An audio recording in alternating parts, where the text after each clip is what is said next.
But I'm excited about the Super Bowl today. But for me, it does bring kind of mixed feelings. I mean, as many of you know, I'm from the Boston area. I'm a New England Patriots fan, and I have been a New England Patriots fan my entire life. From the time I was young, when they were the joke of the NFL, they were basically the Jets every year, where they were lucky if they won one game, two games. They were just awful. There was dysfunction. You could walk up, on the day of the game and buy 50-yard line seats at the box office because nobody went to the games. And, that obviously changed a lot when the Patriots brought in Bill Parcells to coach their team many years ago. And then they brought in, of course, once he left, Bill Belichick. And I know a lot of people out there. I know if you're from other areas of the country, you hate Belichick. I get it. Belichick's got a crappy personality. He's kind of a jerk. He's been accused of cheating. And do I think that Belichick has probably bent the rules over the years? Probably. But, I don't think he's the only one that does that. I think over the years, most NFL teams, most quarterbacks, most of these players are going to be looking for an edge in winning the game. And if you don't think like the majority of players in the NFL are taking performance-enhancing drugs or steroids, I'm here to tell you they absolutely are. I remember years ago when everybody laughed at Jose Canseco when he came out and said everybody in the MLB was taking steroids. People were like, oh my God, he's crazy, he's nuts, he's out of it. Then it came out that literally like 95% of the players in MLB were taking steroids. I can tell you that I played football, 30 years ago now in college. And when I played at a 1AA college in New England, I would say a good 90% of my team was on steroids at that point, including me. And so it's a fact of the game. People cheat, and I think that all NFL teams happen to cheat. Most of those players are taking performance-enhancing drugs. They're taking steroids. If someone came out tomorrow and told me that Tom Brady was taking performance-enhancing drugs, I wouldn't be surprised. I mean, the guy's 43 years old. He plays like he's 25. He looks great. I mean, to me, there's something going on there. But when you look back on Deflategate that happened years ago, it was so stupid. I mean, it was one of those things where I know people keep talking about Deflategate, but the NFL was checking footballs of each team. Each team got to have their own footballs. So Tom Brady had his own footballs. The NFL would check them and then give them back to each team before the game so the teams could, quote unquote, prepare the footballs. What do you think that meant? That meant that the NFL was turning their head the other way for all teams to do certain things with the football. Aaron Rodgers was allowed to inflate his over and above the PSI. Tom Brady's liked his a little bit deflated. And I still laugh that when they took the footballs away from Brady after the first half of that playoff game, what did he score in the second half? Like 40 points with properly inflated footballs? It was like 28 points in that half, and they only scored like 10 in the first half. So right. It was just so stupid. So, again, not to get too far away from it, we're Patriots fans. Ethan's a Patriots fan. We love Tom Brady. And, again, for me, a lot of people in New England are very angry with Tom Brady. They hate him. They think he's a traitor. They think he should have stayed. They think he should have retired. But the way I look at it is this man came into New England, a franchise that's never been good. And for 20 years, we were able to watch him as a quarterback and watch him just lead this team like a general to 9 Super Bowls. They won 6 of them. I mean, he was just amazing to watch. He did it with class. He did it with dignity. And in my opinion, when this whole thing came down last year, I mean, it was Belichick and Kraft that didn't want Brady back. They didn't give him a good team. They gave him no receivers. They gave him no running game. They didn't offer him a contract. So I'm not sure why people in New England are angry at Tom Brady. What did he do other than wanting to play football and continue to live his dream? I mean, do you agree with that? I mean, I don't know why people are angry at Brady in New England. I feel like we're being like, some of the people are like taking it overhand, because if you look at a lot of NFL players, they went to different teams at the end of their career. Like Randy Moss played for multiple teams. Jerry Rice played for multiple teams. Like after he was on the 49ers, he went to the Raiders, and other players did the same thing, just like Brett Favre. So like, I don't understand how players can get mad at Tom Brady when he wanted to continue playing after his long career at the Patriots. So like, I don't see what was wrong with him moving on. Well, again, you had Robert Kraft that didn't want to give the contract, and he let Belichick make the decision. But, maybe Robert Kraft should have stayed away from the Asian massage strip malls in Florida and not look for happy endings and maybe, manage his team. What do you think, And again, I don't get that whole thing also. I mean, you get Kraft down there going down for happy endings in a strip mall in Florida. I mean, for crying out loud, you're a billionaire. Can't you bring the girls to you? Do you have to go to a damn strip mall to like the McDonald's of happy endings? I mean, can't you get like a high-end girl to come to your house? Wait a minute. Did he recommend Tom Brady to that strip mall because Tom Brady's playing in Florida now. So I don't know. Could be. Maybe that's why Brady went there. But of course, if you have Giselle at home, I don't think there's any need to go to a strip mall. But okay, we can't continue to get on this rabbit hole because it's going to get ugly. So we'll kind of switch it back to football. But for me today, people are going back and forth, and I think I have a pretty good knowledge of the game of football, and I know that you know a lot of the players, so I think we can give a pretty good analysis of this game today. I mean, for me, I look at the game. Patrick Mahomes is the best young quarterback in the NFL. There's no doubt about that. He's a great football player. I don't dislike him. It seems like for whatever reason, now that he started winning, some people are starting to dislike him for whatever reason. He's shown that he can play in the big games. He's shown that he can handle the pressure of a Super Bowl. Kansas City has a great team around him. They got Tyreek Hill. They got Travis Kelce. They've got a very, very good football team. However, the one thing that gets in the way for me is the Tom Brady factor. For whatever reason, you put him in big games and his teams find a way to win. Now, last week, he threw 3 interceptions. He didn't play particularly well, but his team won the game. And that's one thing that as Patriots fans, not just in the playoffs and not just in the Super Bowl, but we've seen that over and over and over again where Tom Brady just finds a way to win. I mean, he's greatness. He is the definition of greatness, and I don't know how anyone can disagree with the fact that he's the greatest of all time. I mean, there's really no one that's even a close second. So for me, there are a lot of keys to the game. We can talk about that, but I'd like to kind of hear your introduction as to what you think about both teams.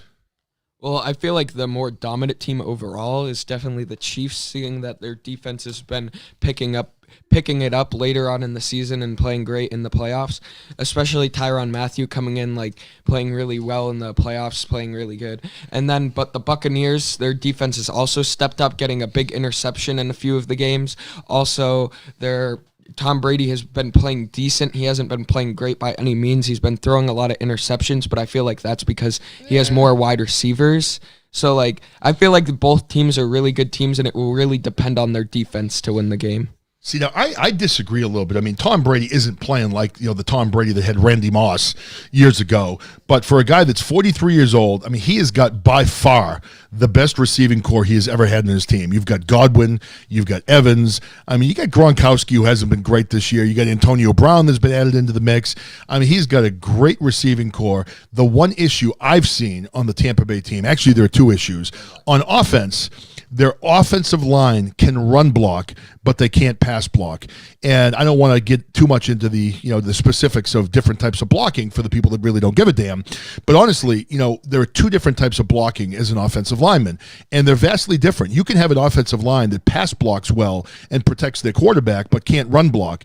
The Tampa Bay offensive line, in my opinion, is very strong at run blocking, where you're firing off the ball, knocking the defensive tackles off the ball, hitting the linebackers, and playing smash mouth football. But when it comes for them to pass block and to give Tom Brady extra time in the pocket, in my opinion, they're kind of lacking there. So I think at times this year, Brady has not had the time to throw the football that he needed. Because let's face it, he's not fast. He's slow. I mean, he does have good feet. He steps up in the pocket well. But for me, one of the keys of the game today, and I'm telling you, if you guys are picking your fantasy team right now, if the coaches do the right thing with the game today, I would pick Fournette is one of your captains of your fantasy team today, because on DraftKings you can pick him as a captain. You get 1.5 times the points. Fournette, I think, today is going to be the key to the game, because Tampa Bay has to, number one, establish the run. The offensive line has to blow that D-line of Kansas City out, and you need to have Fournette running the football. And when you have Fournette running the football, that clock's still ticking, and you got Mahomes sitting on the sidelines. So to me, I think Tampa Bay is going to make an effort to run the football. It's going to take the pressure off of Brady. So I think Fournette today is poised to have a really big game. How do you feel about that? I feel like if they take carries away from their other running back, then I feel like that they could have a big game. But I don't know why. I feel like they're going to give a lot of the snaps to Jones. I can't remember. Ronald Jones. But I feel like if he gets shut down early, they'll just go to Fournette, because Fournette, even though he's maybe not the biggest running back in the league, he's super fast. So if he gets an edge on some of the defenders, they're not catching him. We got to teach my son how to speak here. He's spitting on me during the broadcast, so I'm going to get you your own microphone. So, all right, so for you, what are the keys? If Tampa Bay ends up winning this game, I mean, for me, Tampa Bay, their offensive line needs to play well. They need to pass block for Brady. They need to run the football. So my keys are Fournette, I think, needs to play well. And I have kind of like a little secret prediction that I think is going to happen in this game. Now, if you're playing on DraftKings or one of those different areas where you can play fantasy football, if you pick Gronkowski, I think, this week for your team, Gronkowski, you can get him for $3,000. Now, Gronkowski has not done much this year, and it would be a bit of a gamble. But in my opinion, he's been kind of laying silent this entire season, and it could be maybe because his skills have slipped. Maybe he's not on the juice like he needs to get back on. But I think today, if Brady gets the opportunity, he's going to feed Gronkowski the ball in the end zone because he's got that long-standing relationship with him from the Patriots. And again, I think a lot of people are looking at Gronkowski as being past his prime. So I could see Brady having a good game. I mean, Godwin and Evans, I think they're both going to have decent games. But if I was going to pick someone that's like an outlier in my fantasy team, I'd pick Gronkowski for the $3,000 this week. I think that is an easy pick, and I could see Gronkowski racking up some decent points today. What do you think? I feel like it's a better pick than taking Kelsey for like $8,000 or however much Kelsey is, because although Kelsey is going to get a lot of the targets today, if you go by the theory earlier that Leonard Fournette is going to run for a lot of yards, Patrick Mahomes won't be in the game for a long time to throw to Kelsey a lot. But although Kelsey is the best tight end in the league currently, it wouldn't be bad to pick him. But I feel like if you just pick better receivers, it might be more worth that build the rest of your team and take a good tight end that's cheap. So I'd say picking Gronk isn't bad at all. Yeah, I like Kelsey, though. I mean, Kelsey, and not to get too far away, but my analysis of Tampa Bay is, we'll get into who we think is going to win the game. I think Brady's going to have a good game. I don't think he's going to have a great game, but I think he's going to have a good game. It's going to be serviceable. I think they're going to run the football. I think Fournette is going to be the key to the game. Now, the other issue that Tampa Bay has, they have a very good defense. However, their defense is very strong up front against the run, and they sometimes struggle with the defensive back. So if you have a game where Kansas City comes out and Mahomes is successful throwing the ball downfield, then I think that could be an issue for Tampa Bay, because the defensive backs of Tampa Bay have shown that they can be beaten, and it could be something that I think would be a problem for Tampa Bay. Now, when I say that, though, I think it's also very important for Kansas City. They need to establish the run. They need to come out and run the football. I'm an old school football guy. I believe very much in running the football, ball control, controlling that clock and keeping the other team on the sidelines. I mean, for people that didn't play football, I think it's hard to understand the importance of a run game versus a pass game. But for many years, I was a defensive tackle. And when you get on the field and you start your game, the other team gets the ball on the 20-yard line, and their offensive line is firing off the ball, blowing you off the ball, beating you up, kicking you when you're down, knocking people on their backsides with a good running game, trust me, that makes a statement from the very beginning. When you have a team that comes out and they run the ball and they have like an 8-minute drive and their O-linemen are getting nasty and just beating your ass, you sit there as a defensive lineman after those 8 minutes and you're like, holy shit, this is going to be a long day. When you come out and you pass from the beginning of the game, it's a different mentality altogether from the offensive line, where they're backing up, they're kind of just hitting you with their hands, they're looking to keep you away from the quarterback, and they're not really beating you up. So for me, I think it's important for both teams to establish the run, to get physical right away. And I think Kansas City also, like Tampa Bay, needs to come out and run the football to establish that run game, to establish the physical nature of the game, and to beat up on that Tampa Bay defensive line a little bit. But I think it's going to be a good game. I mean, if you look at Mahomes, he's the best young quarterback in the game. People are saying he's the new GOAT. Hold on, everybody. I don't think it's quite time to call him the new GOAT yet. There are a lot of good quarterbacks in the history of the NFL. You got John Elway, you got Marino, you got Bradshaw, you got Troy Aikman, you got modern-day quarterbacks like Aaron Rodgers, you got Brett Favre, you got Big Ben. You got a lot of good quarterbacks out there. Peyton Manning. I don't think we can be calling Patrick Mahomes the new GOAT yet. He's got to establish something over a good 10 to 15 years before you can give him that title. But if you look at paper today, I think that probably you should look at Kansas City as being the better team. And on paper, Mahomes should probably beat Brady. But again, we've heard that before over and over again with Brady's career, where he hasn't been the guy that we predicted to win. So sometimes paper doesn't matter. What do you think? Well, I feel like also on paper that the Green Bay Packers should have beat the Buccaneers twice this season, and they lost both times. So I feel like that's not necessarily that you can't just look at something off paper. It's also team chemistry, and I feel like Tom Brady's definitely made their team like more like stuck together than they were before. But also about the Buccaneers, their defense, I feel like their front seven is really strong, but their backs, they do get kind of burned very easily. But their linebackers, like especially Jason Pierre-Paul, he's more of kind of like a Ted Hendricks type of like linebacker, kind of like, because he doesn't go out for coverage, he kind of blitzes more and gets like good with the run. But their middle linebacker, Devin White, I think is his name. I can't remember exactly. I think it's Devin White. He's really good in coverage, and he can like get stuff done there. But I feel like their backs get burned pretty frequently, especially like Murphy Bunting. He gets burned sometimes, but their safeties are pretty solid. But I feel like it really comes down to who has the ball for longer in this game. I agree. It's all about ball control. That's a very, very important part of the game. And honestly, the best defense you can have as a team is to have an offense that runs the football and you hold on to the ball. I mean, if Tom Brady and Fournette can run the football for Tampa Bay, if they're running 8-10 minute drives and they have ball control of 45 minutes over the course of the game, that entire time, Mahomes is sitting on the sidelines. That's the best thing you can do to defend Mahomes, is to have him sitting there with his water bottle and his iPad, watching videos instead of being out on the field. But, for me, I'm probably obviously a little bit skewed towards Brady, being a Patriots fan for many years, and I am still definitely 100% in camp Tom Brady. I can't see how anyone in New England can look at him and be unhappy with what he did here.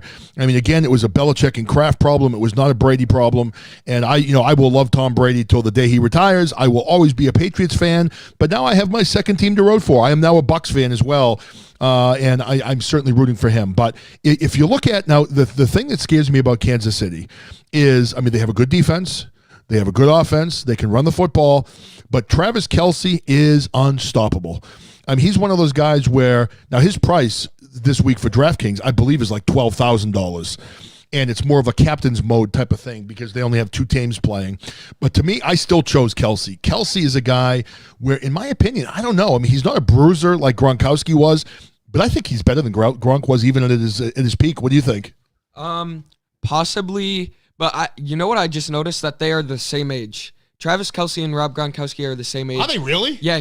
Gronk just got drafted 3 years before him. So, but also to talk about Travis Kelce, I feel like you can't really just double team him every play, because then you have Tyreek Hill or their other receivers. That Tyreek Hill is ridiculously fast, and if you put one guy on him, he's bound to get burned. So I feel like you can't double team either of them, which is a huge problem, especially when you have an accurate quarterback like Mahomes. Oh, there's no doubt. I mean, Tyreek Hill is unbelievable. He is without a doubt. I think he's the fastest guy in the NFL, right? I don't know what his 40-yard dash time is, but he is just lightning fast. And when he gets the football, good luck catching him. I mean, he is just an amazing talent. So I think it's going to be a good game. And for anyone that is a Patriots fan, or I guess a Bucs fan, or a Kansas City fan, I mean, if you haven't watched a lot of Tom Brady's Super Bowls, I'm sure that probably most of you have. I mean, every Super Bowl that guy's in, it's like a heart attack Super Bowl. I mean, he's never had a blowout. He's never had a game where they just walk away. It comes down to, Malcolm Butler making an interception at the end of the game. I mean, it comes down to all these different things. I mean, Eli Manning beat him twice with just ridiculous passes right at the end of the game. Same thing happened, remember, a couple years ago when Julian Edelman caught that ball off the turf. What was it called? The Philly special. The Philly special. I mean, it's been one thing after another. So I'm guessing tonight it's going to be probably a pretty high-scoring game, I think, even though you have two decent defenses, because you have two just awesome offenses. I think it's going to be a high-scoring game. I think it's going to be a close game. If I had to pick today, I think one of the big equalizers out there, and no one's really talking about this is basically a home game for Tampa Bay. I mean, this is in their stadium, and Florida is going to allow, I think, 26,000 fans into this game, and none of these players have been playing in front of live crowds really all this year. So for me, this is a home game for the Bucs. They're playing in their home stadium. The crowd noise is going to be insane. You got Tom Brady, who is one of the greatest clutch quarterbacks in the history of football and the greatest clutch players in any sport whatsoever. The guy, to me, is destined to win another Super Bowl. I mean, I think he could win another two. He could come back next year and do it again with this team. I think personally that with Brady's aura, the home team advantage, a great receiving core, I think tonight you're going to see a very good running game from Fournette. I think Tom Brady wins his seventh Super Bowl. I would predict like a 34-28 Tampa Bay victory in tonight's game. What do you think? I think that this is going to take the new record for the highest scoring Super Bowl, which would be above Super Bowl 52 against the Eagles, where there was like up close near 60 points scored, if not more than that. But I feel like today's game is going to be like a 42-35 game Tampa. Okay. Yeah, and I think I saw last night the over-under in this game is something like 53 points or 54 points. So, I mean, that's a pretty high over-under in this game. But I do think it's going to be a high-scoring game.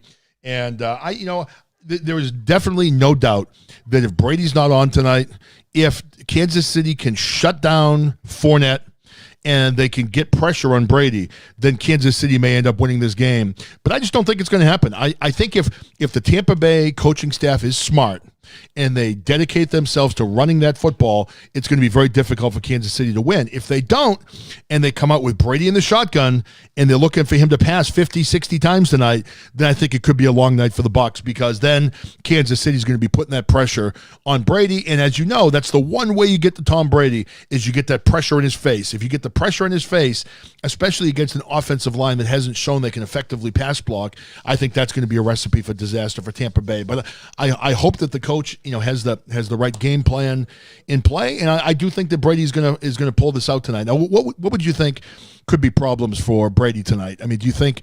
How much of a chance do you think Kansas City has to win this game? I mean, do you think Mahomes can really come out and beat Brady with both teams running their game plan? I don't know. I mean, what is your feeling on the deficiencies that might cause Tampa Bay the game?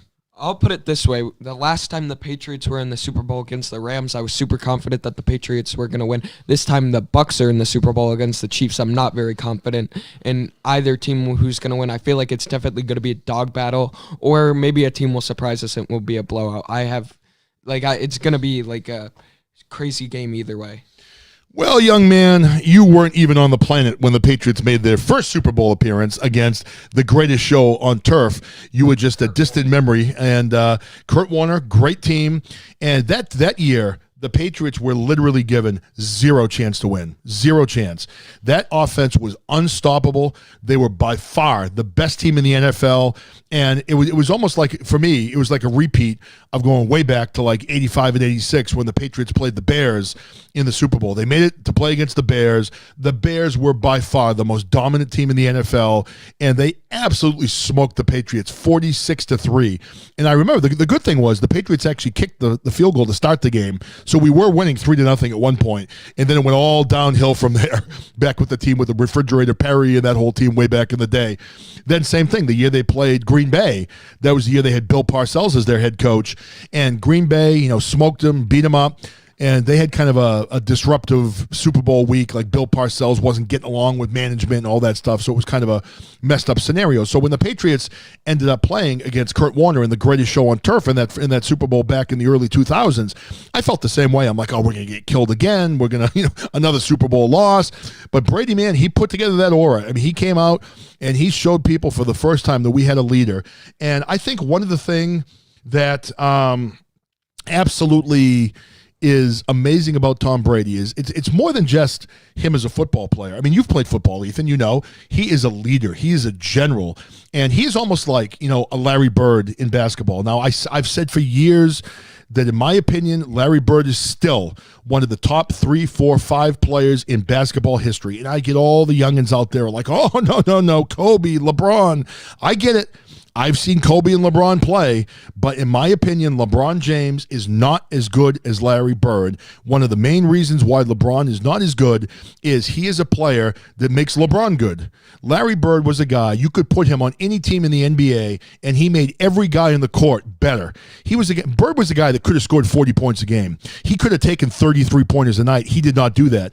Bird would score 26 points a game, and he would, he would just be unselfish when it came to the way he played. He'd score 26. He'd have 14 rebounds. He'd have, 9 assists. He'd have 4 steals. He'd have 6 block shots. And the passes he made to his teammates just made everybody on the court better. I think Tom Brady has that same type of aura. When he steps onto the field, people expect to win. They expect greatness, and he leads. Now, do you think, I like Mahomes. I think he's a leader. Do you think he has the same type of field presence that Tom Brady does? I feel like at his age right now, currently, no, but I feel like if he keeps on playing the way that he does, maybe eventually in his career, that he will be just will have like the same presence as Tom Brady does in a game. Yeah, I agree also. Hey, Eric, welcome to the panel, man. I see that you joined us. How are you today? I'm doing good this morning. Yourselves? Doing very well. So now you are a Georgia guy, right? You're from the Atlanta area. Now, should I mention that Super Bowl where Tom Brady played against Atlanta a couple of years ago? I don't remember what happened. That was like back in 2017. I mean, the Falcons thought they were going to win it, but then I think the commentators on that broadcast really jinxed it. Well, you know what happened, in my opinion, Eric? If you go back and watch that game, the coaches of the Falcons blew that game. They absolutely had the game. As Patriots fans, we were sitting home watching that game, and all the Falcons needed to do at the end of that game was run the football. Kick a field goal. Run the football, stay in field goal range, kick the field goal, and the game was over. For whatever crazy reason, they decided to pass. They got sacked. It knocked them out of field goal range, and that cost them the game. I mean, I couldn't believe it as a Patriots fan that they did not run the football at the end of that game. All they needed was 3 points. If they ran a few times, continued that clock moving, and kicked the field goal, the Falcons were Super Bowl champions. I mean, the coaches were the ones that completely just destroyed that game and blew it, you know? Yeah, like when Julio Jones made that insane catch in that game. They were in field goal range. They were on like the 30-yard line. Then Matt Ryan goes back to pass. He gets sacked for 10 yards, and that really just like messed up the game for them completely. I'm curious to some of the people out there. Now, some of you may not be into football, and that's cool. You know, we don't talk about sports all the time on my show. But for the people that are not huge football fans but have tuned in just to listen because my son Ethan is handsome and awesome, if you could, are you guys having Super Bowl parties today? You know, with COVID, things have been kind of crazy. People aren't having Super Bowl parties. My son Matt, who doesn't really care about who wins, he's excited The Weeknd is going to be playing at halftime. That's one of his favorite bands. And there goes my fire alarms at my house. Every time my wife takes a shower, the steam comes out of the shower and sets off the fire alarm. So, Dina Joe, you're just with the family. Now, what are you cooking for food? Are you making any specially prepared foods for the Super Bowl? Now, Dina Joe, if you have any suggestions about things maybe people should make, you know, for their Super Bowl meal, I'd love to hear from that, either via the text or even if you want to come in and call in and let us know what you're going to be preparing, because I know you're pretty talented in the kitchen when it comes to making food and stuff like that. So I'm excited. I mean, are we making anything special? I don't know if Mom's whipping up anything special for the Super Bowl. I have no idea. Here we go. I have no idea. I just come and I just eat if the food is there. So, yeah, we get a lot going on in the DeVito household. We're going to talk a little bit more football in a second. But as I mentioned, for the new people coming in, big day tomorrow for the DeVitos. Now, Dina Joe, I think you probably saw this already, but Matt's on set tomorrow. We got the emails today. My autistic son, Matt, is 18 years old. He's been in 10 plays. His dream is to be a movie star. And every time us as parents, we've had that thought in our mind, you know, that, oh, boy, that's impossible. We always think, okay, why not Matt? Why can't he do it? Well, tomorrow he's going to be on set of a movie called Don't Look Up. It's going to be a Netflix movie starring, oh, my God, the most ridiculous cast I think I've ever seen. I mean, listen to this cast Matt's going to be in a movie with. Leonardo DiCaprio, Jennifer Lawrence, Ariana Grande, Timothy Chalamet, Chris Evans, Meryl Streep, Kate Blanchett. I mean, the list goes on and on of the people he's going to be in this movie with, and he's going to be on set tomorrow. So it should be interesting tomorrow. Because of COVID, the makeup people aren't doing as much makeup on the set. So my wife has to get up early tomorrow morning, and probably something that she never envisioned she'd have to do is she has to put makeup on her son. So she's going to be teaching Matt how to put on foundation tomorrow morning to cover his beard and his mustache and all that good stuff. So we are so excited for him, and they're predicting he's going to be on set for like 8 to 12 hours tomorrow, and he's going to get paid well. I mean, they were saying if he's on set for 8 hours tomorrow, he gets $178, and if it goes as long as like 12 hours, he's going to get like $380 tomorrow just for one day on set, right? Yeah, that's really good for 1 day of work. Yeah. And it's kind of funny too. We've gone over all the scenarios of, whether or not he's going to get to meet people. I've been in, like 5 movies just in small little things as well. And generally, when there are big stars in movies, they keep separate from everybody else. They don't really intermingle with the little people. And, I say that jokingly. It's not meant to demean them. I mean, they're making a lot of money and they're there to do a job.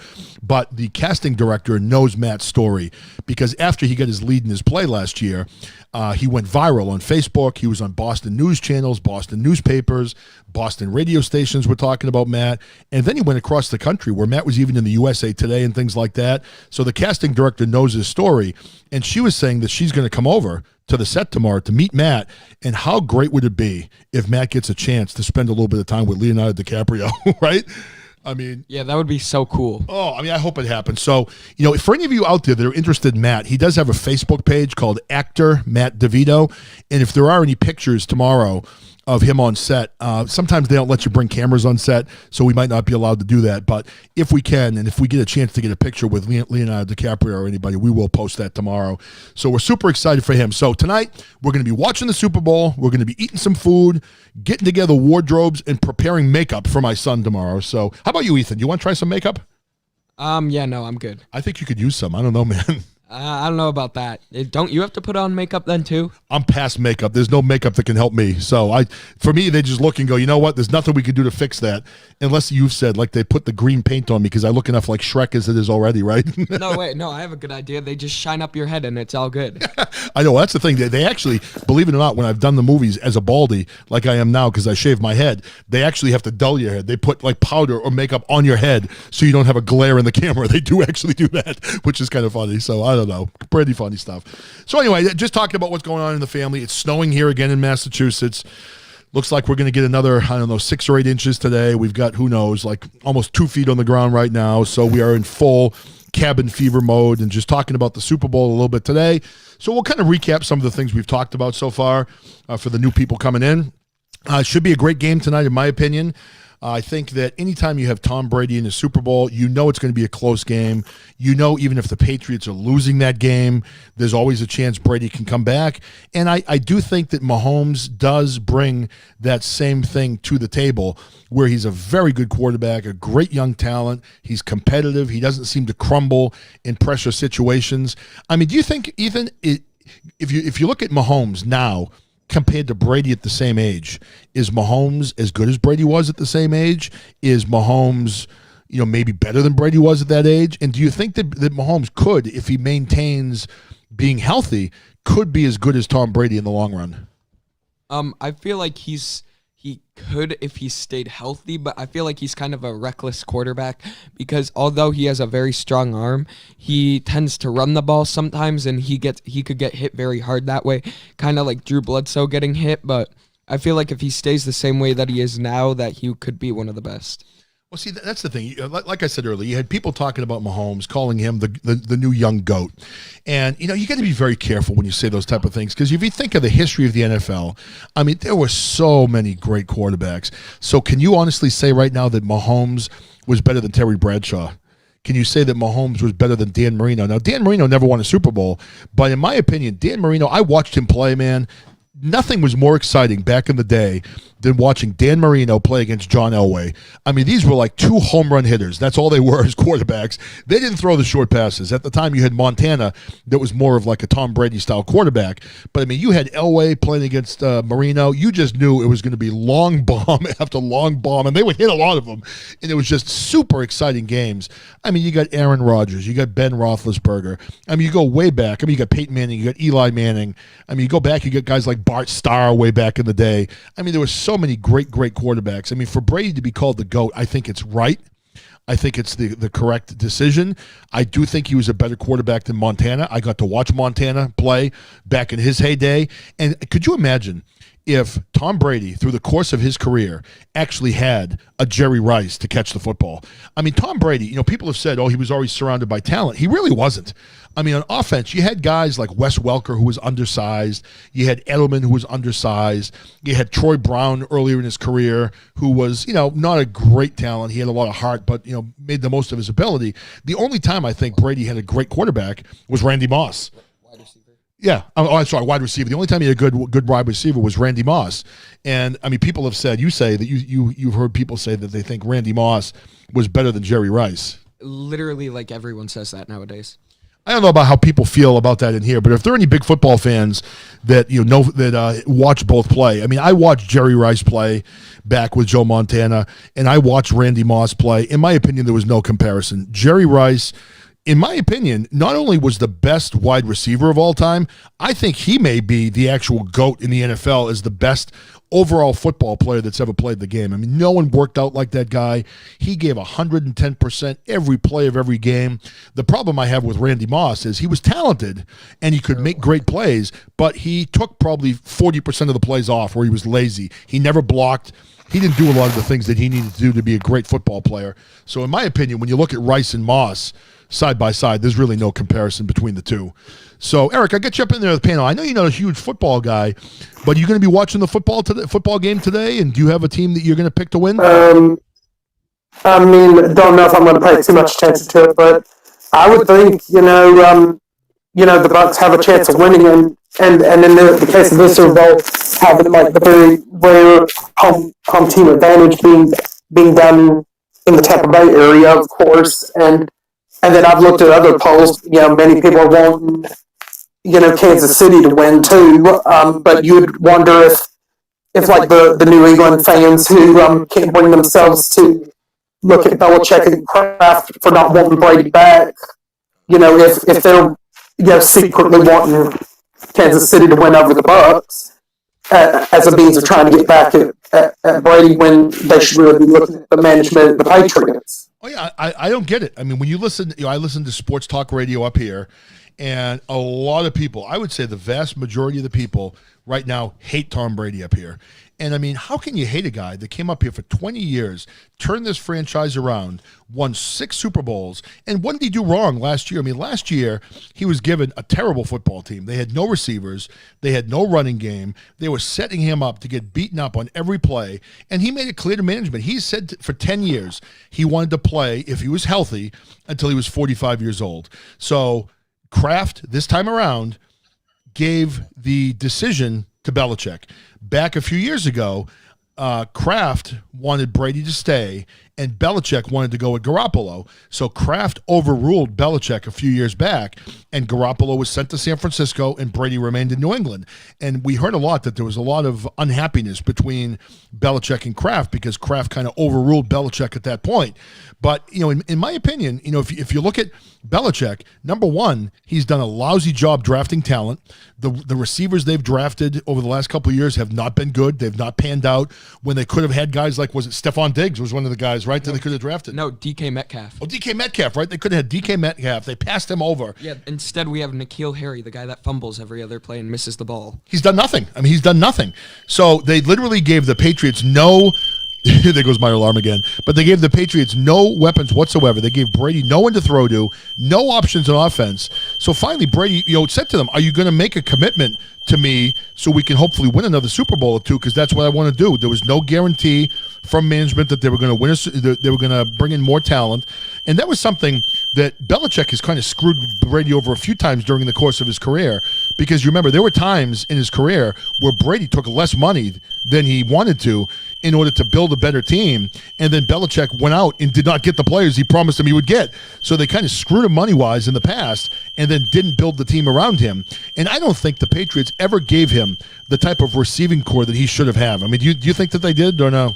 No, but like if I put it this way, in last year when Brady was on the Patriots, in his first 4 games, they were the most dominant team in the NFL with Antonio Brown and Josh Gordon. But then they let Josh Gordon go, and then they let Antonio Brown go, and then all Tom Brady had was N'Keal Harry, who got hurt, and then all they had after that was like Jacoby Myers, Julian Edelman, and Julian Edelman's old. So like last year, they basically gave Tom Brady no chance to even win a Super Bowl. And I could see next year Julian Edelman being in Tampa Bay. I don't know about you. I don't know what his contract looks like. But, I mean, there's no reason for him to stay in New England this year. I mean, this year in New England, they had, what's-his-face? Cam Newton is the quarterback. And, it really ticks me off because, Boston is this horribly racist place, as people say, which I completely disagree with.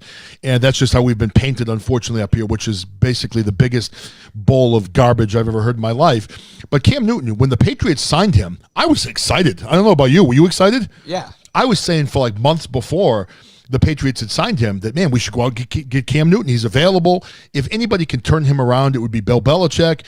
Cam Newton came this year. He was a great guy. I think everybody in New England liked him. He's got a great smile. He's a good guy. He's got a positive attitude. I was rooting for him to win every step of the way, but when you had a quarterback going into his last game who had only thrown 5 touchdown passes and Brady had thrown over 30, at that point you realize that Cam Newton is just not an NFL quarterback anymore. Maybe he was at one point, but he's just not. So, Brady, I don't blame him for leaving. I think he did the right thing moving on, and he took, a decent amount of money to go to Tampa Bay. There were other offers that were higher for Brady, but for Brady, I think he wants to get paid, but I don't think that's his only driver. I think Brady is just incredibly competitive. He loves the game and just loves being out there. That's why he wants to continue to play. Let's face it. Between Brady and Giselle, they're probably worth about $700 million between the two of them. They're not worried about, paying their lunch tab at the country club. They've got more money than they'll ever need.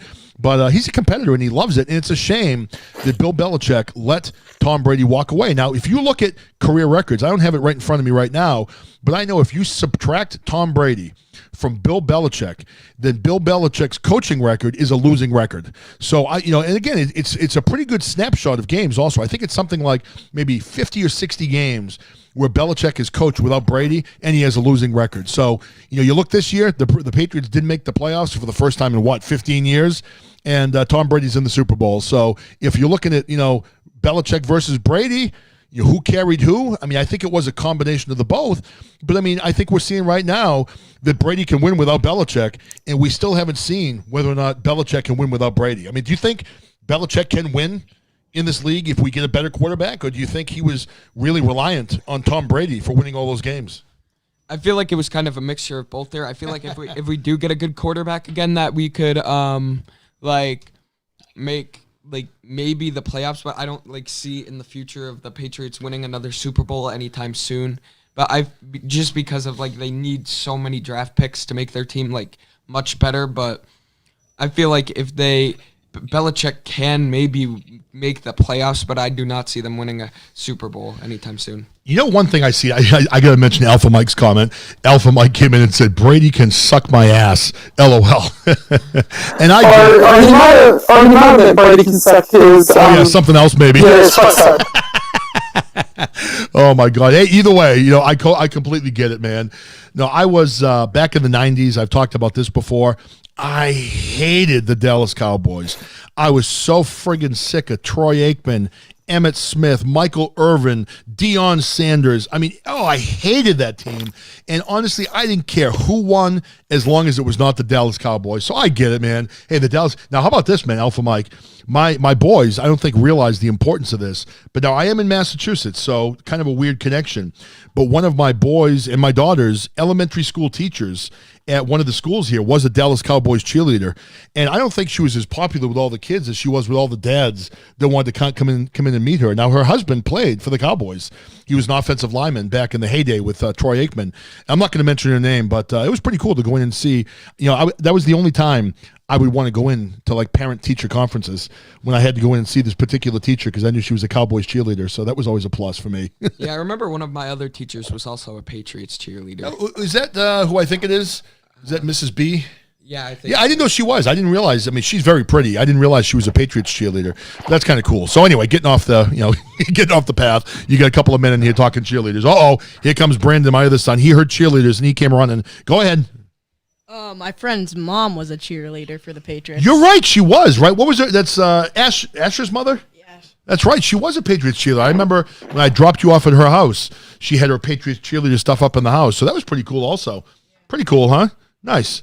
All right, we're talking cheerleaders now, and it's too bad Cummings isn't here because he was saying yesterday he thought he had wished he had become a cheerleader in high school as opposed to being a football player. And I can't say he's wrong. As the male cheerleader, you get to kind of hang out and touch all the female cheerleaders. I don't know if that's inappropriate to say that or not, but hey, to me, I could see the merit in wanting to do that.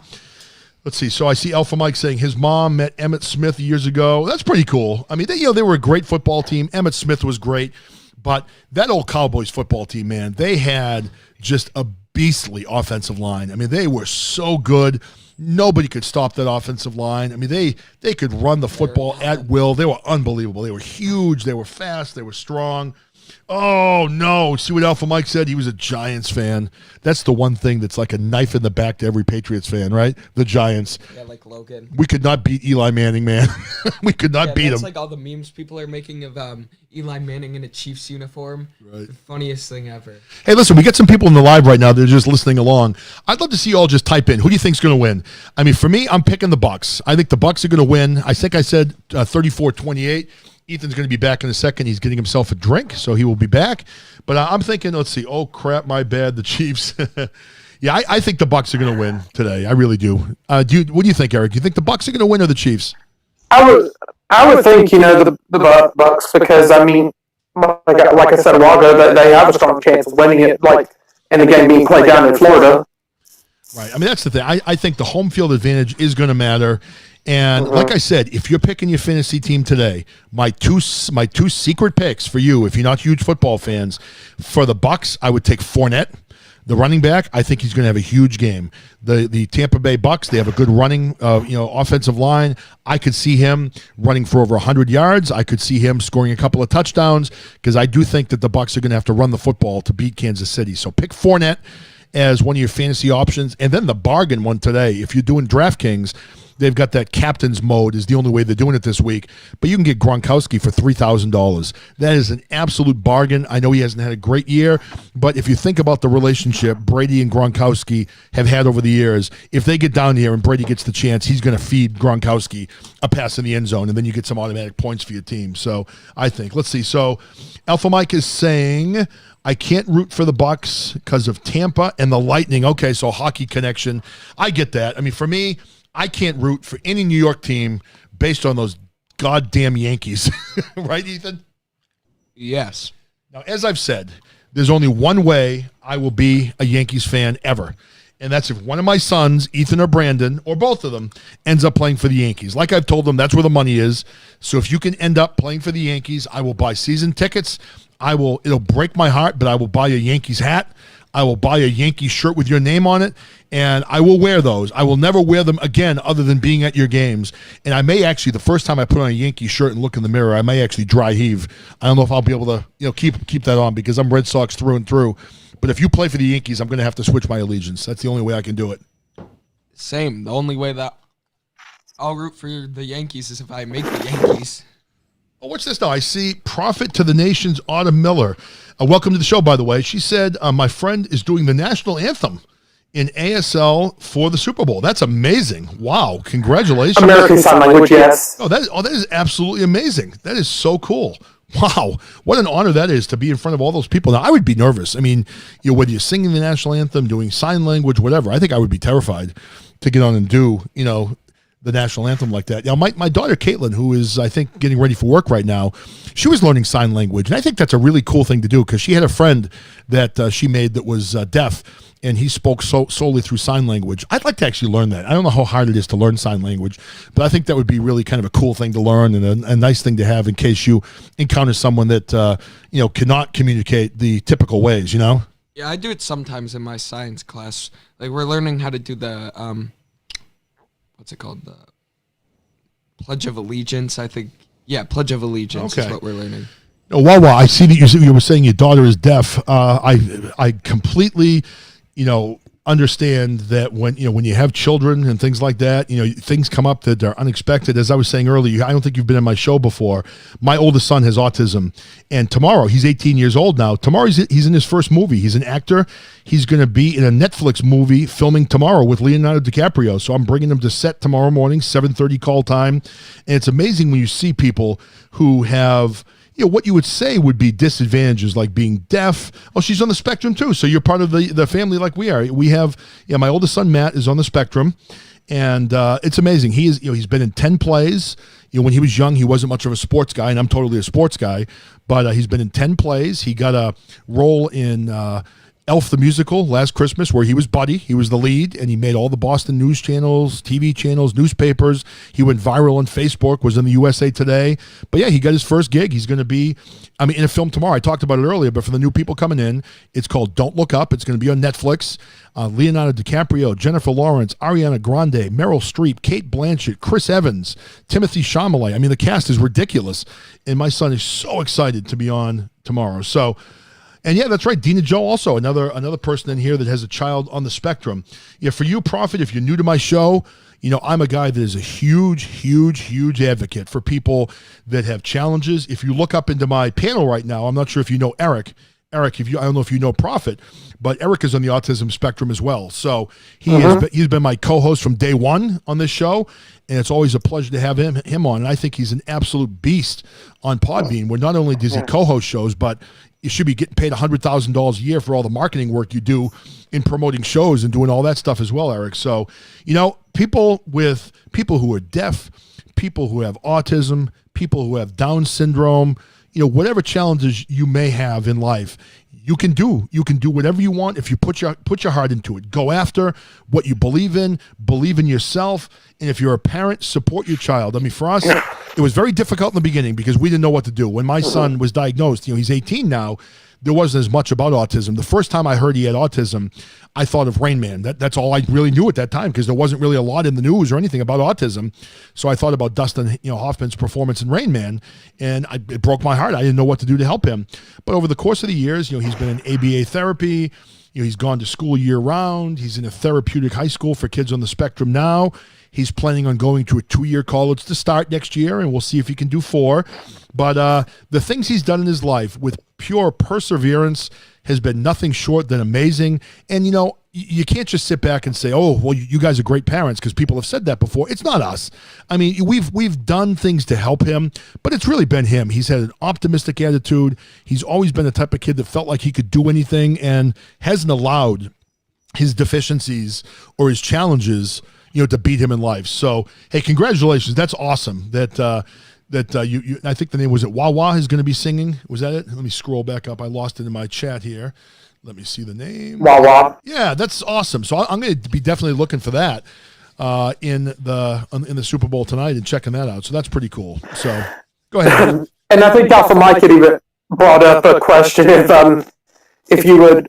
We're going to be doing some kind of watch party here on Podbean, but I doubt that you're doing that. Don't know of any other friends that are going to do that. But the only people I could see doing it, if they should choose to, would either be people like Sly Dog or Pastor J and Big Dalton from the Otherground Live show. Because, I could see them going that way. Yeah, you never know. I might get on at some point. I hadn't really even thought about that, but it's not a bad idea. Maybe I'll do something, during the course of the game, whether it's halftime or something like that. So maybe I will do something during the course of the game. So look for scheduled shows. If I happen to schedule something, then maybe I'll come on for an hour and we'll kind of evaluate. It'll be kind of fun to evaluate the game at halftime because, again, I've picked Tampa Bay. Yeah. And, if Kansas City's up 30-3 at halftime, I may have to reconsider my picks. But you never know. Brady was down 27-3 to the Falcons back in the day, and they did find a way to come back. Right, Mr. DeVito? Yes. All right, so give us some. I've been talking. This is Ethan's problem. He has a father that doesn't stop talking. So, Ethan, give us your full-blown prediction for the game. I want to hear your feelings on the Bucks. I want to hear your feelings on the Chiefs, and I want you to give us your prediction as to who's going to win this game. Okay, so I'll start off with the Chiefs because it's a team that I don't really like. It's not just like I've never really liked the Chiefs, and I don't think that I ever really will. But starting off at quarterback, obviously Patrick Mahomes is a really great player, really great arm, can throw the ball really far. Now moving on to running back, I don't feel like they have really a dominant running game when it comes to that. They have Clyde Edwards, whatever, Hilaire, however you say his last name. He's pretty good, but I feel like he's not like an elite running back currently. Then if you move to their wide receivers, obviously Tyreek Hill, Sammy Watkins, and then I can't really remember what their other wide receiver is currently off the top of my head, but I know that he's not a bad wide receiver either. And then their tight end is Travis Kelce, who's obviously a very dominant tight end, the best tight end in the league currently. Their O-line is decent. I wouldn't say their O-line is great. Their O-line's like fine, but I feel like the two quarterbacks in the game have the quickest release out of any quarterbacks in the league. So I don't feel like it, like, even if the Did you like that? I did that for you, Ethan. even if they blitz Patrick Mahomes heavy, I feel like it's going to be hard to sack him. But I feel like their offense is a very dominant offense. But also, Ethan, for God's sakes, you're on the air. oh my All right, go ahead. I'm goodness. sorry. Go ahead. Okay, but also I feel like a big factor in the game is kickers. I feel like the Chiefs have a really good kicker. But Well, so does Tampa Bay, though. I mean, Suckup is a pretty good kicker as well. yeah, they both have really efficient kickers, really good kickers. But okay, moving on to the Chiefs' defense. I don't really care about their defensive line. It's okay. It's mediocre. See, now there you go. There's the key to the game, like I said. Tampa Bay, good offensive line for run blocking.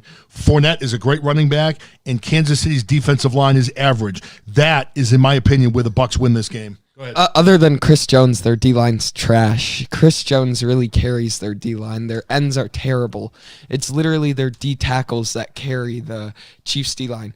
Their linebackers, I can't even think of their linebackers off the top of my head, to be honest. I don't feel like their linebackers are really great.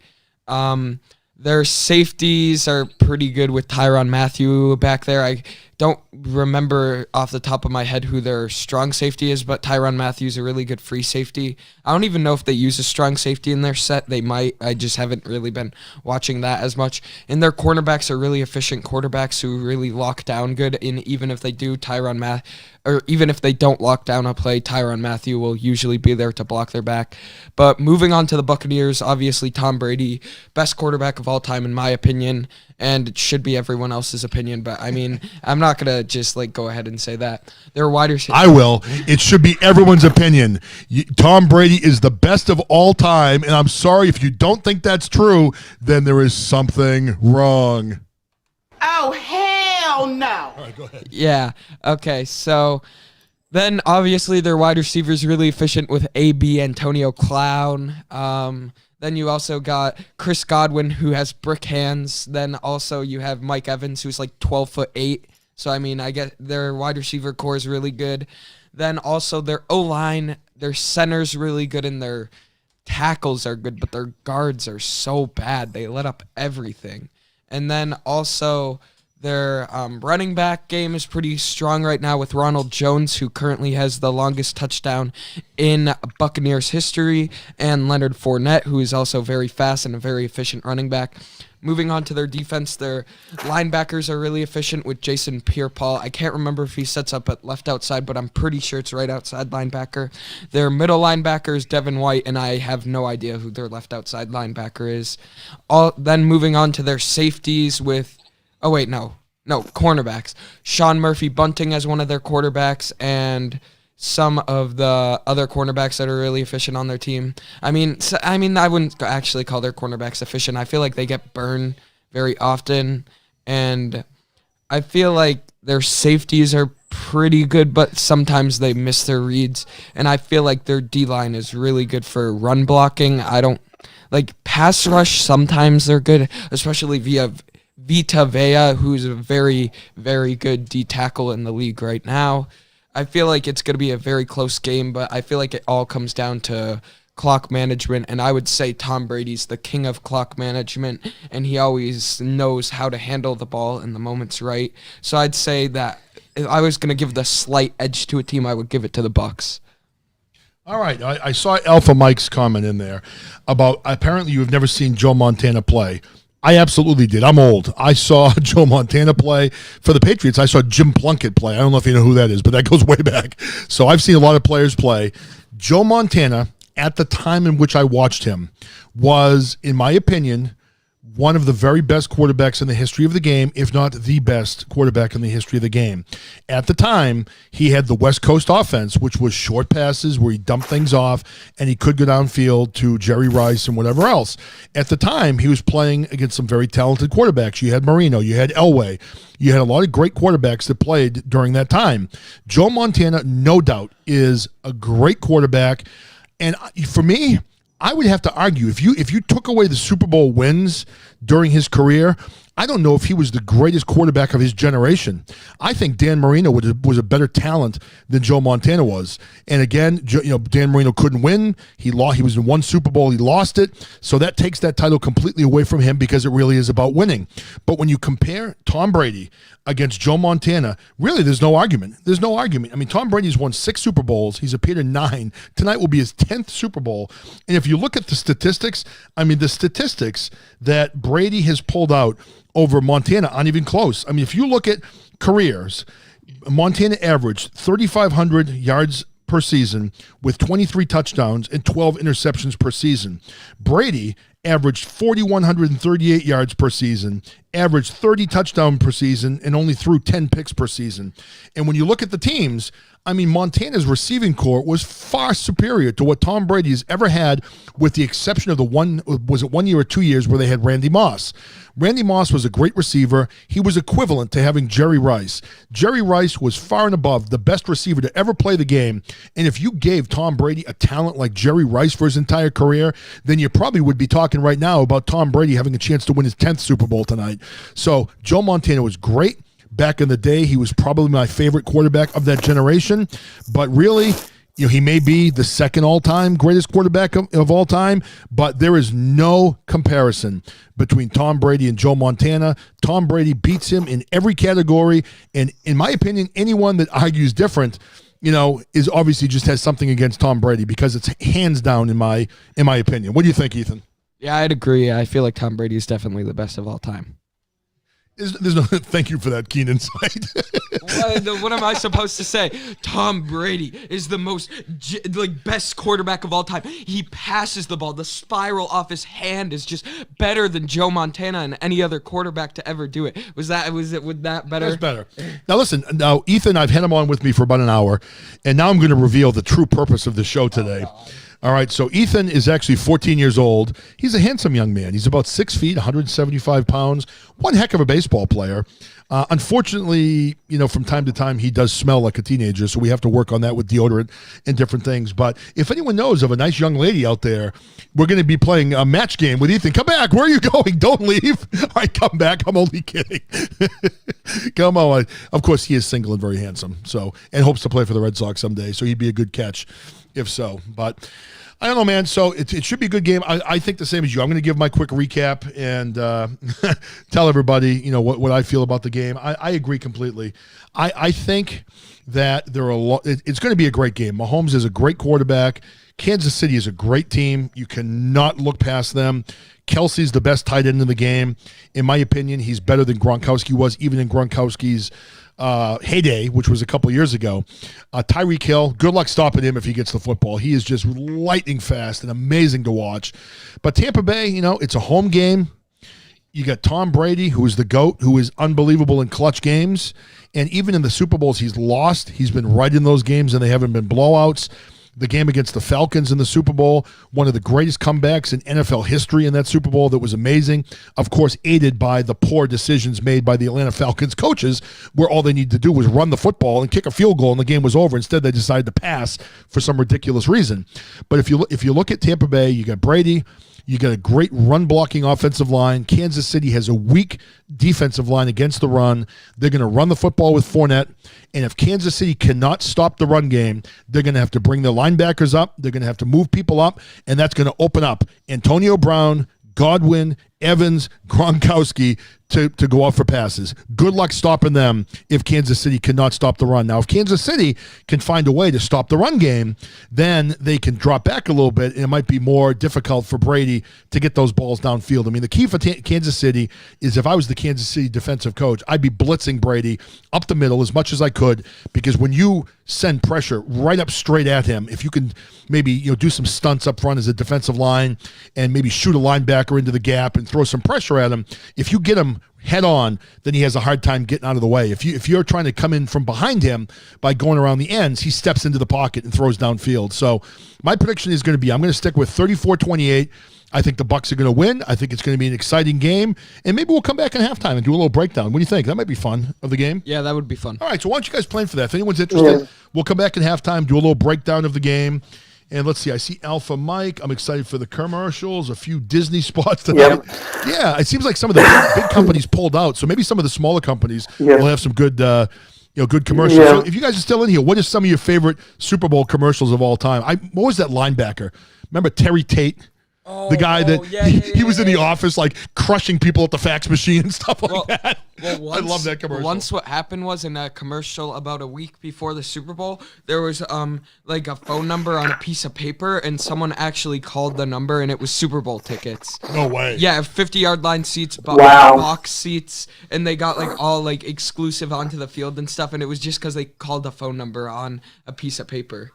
Alpha Mike, you're absolutely right, man. Up in my area, I'm sure it's everywhere in the country. You have all the beer snobs, all the micro brewers. Up here, we have Treehouse Beer, which is a very well-known beer up in my area, and I think it's gained some recognition across the country. Everybody up here drinks Treehouse Beer. It's manufactured, bottled about, 20 minutes from my house. It's $100 for a case of beer, but everyone buys it. I love the Budweiser commercials with the royalty, dilly dilly for all the people that drink like the microbrew beers, just kind of talking trash against all the beer snobs. I thought that campaign was brilliant and hilarious. In my gym, they have a dilly dilly like flag. Dilly dilly. I love those. So anyway, Alpha Mike has a point about the Budweiser commercials being the best because like the Clydesdale horses usually are what makes up the Budweiser commercials. Well, Budweiser too. Budweiser, though, the one thing I don't like about Budweiser anymore is, again, they were a great American company at one point, and they're now owned by a company out of this country. So they're really no longer an American beer company anymore. And, I used to drink Bud Light and stuff like that. I'm not much of a big drinker anymore.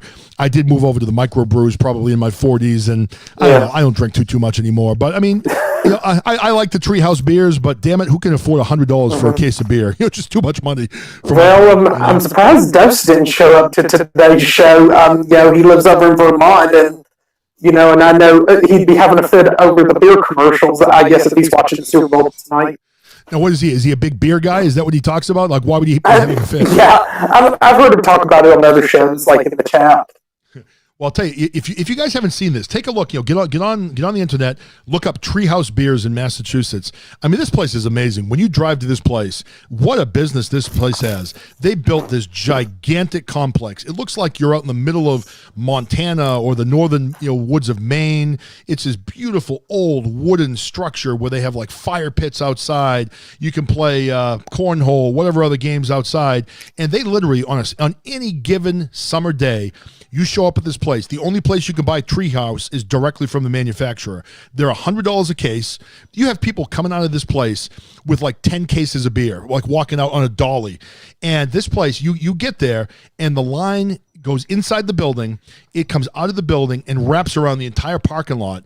And I've never seen a line at Disney World that is as long as the beer lines at this place. So people literally line up, wait in line for over an hour to get into this place to pay $100 per case per beer. And I think that they were ranked as like the number 2 microbrew in the country. So I guess it's a pretty well-known beer. I've had people write me, Number 3, Ethan said. So number 3 in the country. I've had people email me from Chicago in different places asking me, do you live near Treehouse? Can you ship me some beer? So I guess it's a pretty well-known place. But, man, it's a really cool place. But to go there, man, you got to pay for the beer. And I will say, though, the beer is good. It's really good. My wife actually likes it. And we may buy, we're not really huge drinkers. We may buy a case that lasts us probably most of the summer between the two of us. But what a business they have. And apparently now they're opening up another location down on Cape Cod, which it's going to be right on the ocean.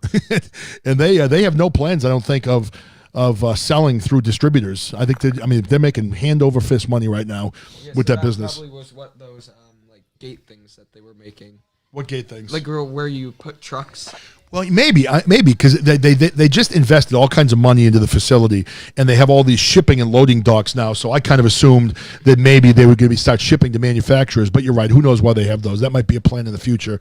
But if you ever get a chance to try Treehouse beer, it's really good. And I don't get paid for this, so you're welcome, Treehouse, for giving you guys a free plug on my show. But it is a good beer, just very expensive. So hey, listen, I hope everybody has enjoyed the show. We're going to probably wrap this up right now. Yeah. And Eric, why don't you run off the list of some of the shows that are going to be on tonight? Well, I think our friend Chris, was talking about doing a like a marathon of like the Forgotten Tunes music show. But I saw earlier in the chat where he indicated that he gotten like the kill switch or something. I mean, I'm hoping that he can be able to do his marathon shows. What do you mean by the kill switch? What happened? I mean, he was in the middle of doing his show, and I think Jeremy was there, and the show just quit midway through, or and I think Roberts had it happen to him, and a couple other people have got. Back way in the beginning, when I used to do this show, I would always do it in my office, which was a lot more private area for me to do the show. But the internet connection wasn't as good in the office, so every now and then my show would get cut, and I think it was because of a poor internet connection. Now I broadcast in a place that's not nearly as good, out in my dining room, which is a pain for my family and me, but I'm very close to the internet connection, and I never get cut anymore. So I'm wondering if maybe it's an internet connection issue that he had. I mean, I hope that's the case. Yeah. I hope they're not killing the show on him, Yeah, but hopefully he could try to get that fixed where he could do his show today. And I know the old man will be back at 5 p.m. Eastern Time, 2 p.m. Pacific for his Sunday afternoon classical music hour. And I know you'll be probably back for an impromptu, like Super Bowl halftime show to I guess, rate the halftime performance and the commercials and the first half of the game. And since Slightly Serious wasn't on Thursday and Friday, definitely we could be on the lookout for him to do a surprise impromptu show should he be where he can do it. Otherwise, he's back on at his normal time of Monday through Friday at 9:30 p.m. Eastern Time. And then Dennis Lee will have his Sunday edition of Tall Tales of the Rabbit Hole at 9:30 p.m. Eastern Time, followed by Trice Talk at 11. And Trice Talk will no longer be doing Friday shows at 11 p.m., so that'll mean less competition for the old man on Friday nights. But Dennis Lee and Donna Wayne will be doing Trice Talk Mondays, Tuesdays, Wednesdays, and Thursdays at their normal time. And then I got to get my butt. I got to get my butt back into the old man show. I haven't been in the old man show with Dina Joe. I missed Grammy's birthday party this week. So happy birthday to Grammy. I completely missed that. I feel bad. I saw that after Ralph is on at 6 in the morning, of course, like Eastern Time, and then Chit Chat with the Old Man weekdays at 10 a.m. Eastern, of course, and then this coming up Friday, it's going to be the February installment of Cooking with Dina, Joe, and Grammy, so definitely tune in for that, and then the 16th will be their Mardi Gras episode. Hopefully Crazy Kane will show up for that. And then also be on the lookout for Just Another Day in Paradise, whether they go on weekdays at noon Eastern or at around 7 and 7:30 p.m. Eastern Time if they go prime time, depending on Steve and Tanya's schedule. And then Frankie D's Crib Wednesdays and Fridays at 3 p.m. Eastern Time. And also throughout the day, be on the lookout for the Mill Dog 2020 show, as well as be on the lookout for Laura to do Communication Station. And also be on the lookout for Jeremy to do Cummings' Culture, either weekdays at 2, unless he decides to move into like more of like a prime time hour. If he doesn't, don't know if he's going to continue doing the daytime or not. But hey, Eric. But I think he'll keep us posted. A little bit of a surprise here. I had someone else step up to the microphone really quickly. So for the people out there now, my daughter Caitlin, who has been on the show quite a bit, she's was quite one of my co-hosts for a long time on the show. She's busy with school right now and other things, but she is a big football fan, and I think she wants to give her prediction for the game also. So Caitlin, why don't you lean into what do you have, Caitlin? A little bit? I have the Bucks. Okay, what do you think's what is going to be the key to the game with the Bucks, and what do you think the score is going to be? I think Brady is the key to the game. As always, I think that Mahomes is going to choke because he's against Brady. And, I mean, who wouldn't? He's the absolute GOAT. And I feel like the passing game is going to be really strong with the Bucks because Brady actually has a team around him. Is Dina Joe saying hi to you down there with lovey eyes? You see that? She's awesome. You think the Bucks are before I forget, John, I think it's going to be I think so too. Sorry. All right, well, listen, Caitlin's all dressed for work. I wish you could see her in her cute little work uniform, but I don't have video, so we can't do that, I guess. And go ahead. With tonight's game, Alpha Mike even had an interesting comment that I didn't want to forget. Are they going to check the air pressure in the balls before they play tonight? That's a good question. Well, honestly, I think that was the fault of the NFL years ago, because they were they were getting the balls, they were testing them, and then they would give them back to the team so each team could, quote unquote, prepare their balls for the game. They were looking the other way. The NFL was allowing teams to deflate footballs, to inflate footballs. I mean, no one said anything about Aaron Rodgers overinflating his footballs because that's how he liked them. So I think it was one of those things that probably teams weren't even thinking about it. They were giving the balls back. They were, wink, wink, prepare the ball for how your quarterback likes it. And then all of a sudden, when it was reported, all of a sudden Brady's the evil guy because they were looking for a guy to throw under the bus. So I'm not sure. Oh yeah. But of course the Podbean shows I just plug, definitely be on the lookout for them and many others, and look forward to hopefully, John, you get to do this again very soon. Yeah, I will. I think this afternoon I'll do one. This week's going to be tough for me. As I mentioned, Matt's going to be on set of the movie tomorrow, and then I've got my national sales meeting Tuesday, Wednesday, Thursday, pretty much all day on Zoom. But I may find a time where I can get on and do maybe an impromptu show sometime this week. But until my work schedule shows down, I'll probably limit myself to weekends. Maybe I'll do something either this Wednesday, like in the morning, or Friday, but I'll figure out something. And I never want to broadcast against other shows. Like, I don't like going up against the Old Man Show or Ralph Williams, so I try to go in between other shows. So I'll see what I can do. Yeah, we don't like going against Slightly Serious and Dennis Lee and Tries to Talk and other they're friends. all good shows. Nope, don't like to compete against. Well, and Chuck and Billy's not your cup of tea. Be on the lookout for them probably in the weeknight hours of like 7 and 8 p.m. Eastern. Hey, look at that. Trust in God entered the show and shared it. I appreciate that. So thank you. Hey, Trust in God, I appreciate you coming into the show. I know there are a lot of religious podcasts on Podbean. We aren't necessarily one of those, but you do have a lot of people that come into this podcast that are, people that are very faithful and spiritual, and it's good to have you coming into the podcast. So I appreciate you coming in, Trust in God, and I hope you have a great day. So we're going to wrap this thing up. Ethan, you want to say anything before you leave? I mean, do you want to tell people out there what type of girl you're looking for? Or No, all I want to say is that TJ Watt got snuffed. He should have won Defensive Player of the Year. You mentioned that earlier. You're right. That's a good point. So, hey, thank you to everybody for coming in the show.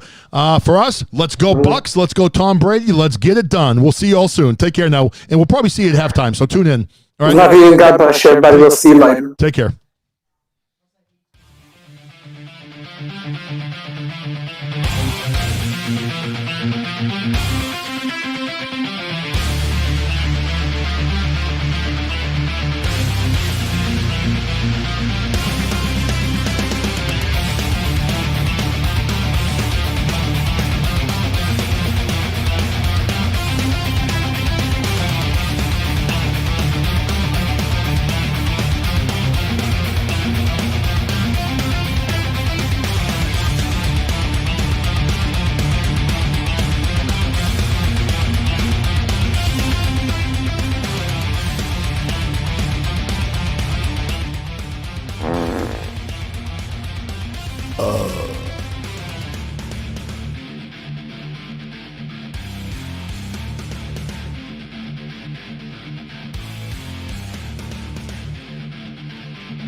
Every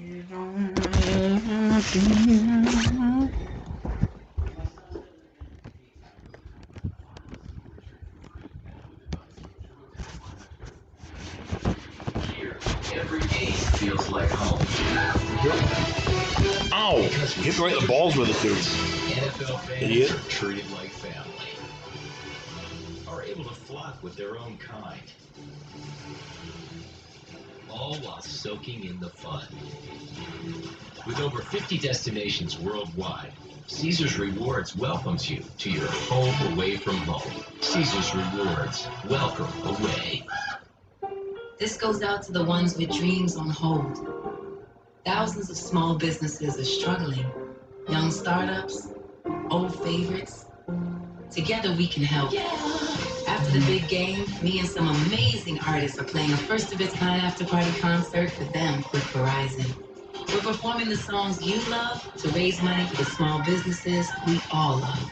Tune in, only one night, let's all pay it forward.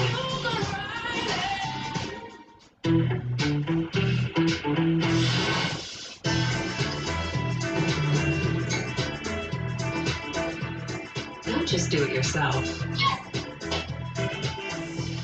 Do it for yourself. Yeah, I mean, the thing is, people like Geico because it's just easy. Bundling, for example. You've got car insurance here and home insurance here. Why not? Zoop, put them together. Save even more. Some things are better together, aren't they? Like, tea and crumpets. You wouldn't bundle just anything. Like, say, a porcupine in a balloon factory. No, that'd be a mess. I mean, for starters, porcupines are famously no good in a team setting. Geico. Save even more when you bundle home and car insurance. You ever think Pac-Man gets tired of eating these same little dots? I can get any 2 toppings on my large pizza for just $10. Pepperoni, sausage, bacon, $10 taste maker. Only from Pizza Hut. I think I'm about to out Pizza the Hut. No one out Pizza the Hut. Obsession has many names. This is ours. The new Lexus IS. All in on the sports sedan. Lease the 2021 IS 300 for $359 a month for 39 months. Experience amazing at your Lexus dealer. After the confetti falls in Tampa, we are live in stadium to wrap up Super Bowl Sunday with highlights, expert analysis, and post-game player interviews. At the end of the day, you gotta make plays. NFL Game Day Fun tonight after the Super Bowl on NFL Network.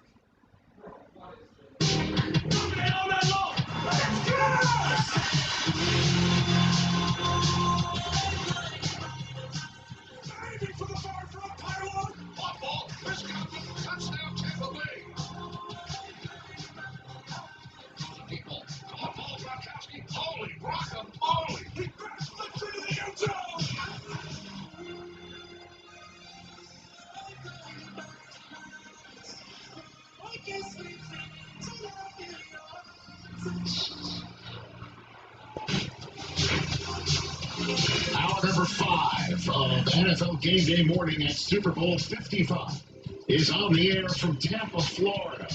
We have 8.5 hours of our pregame show.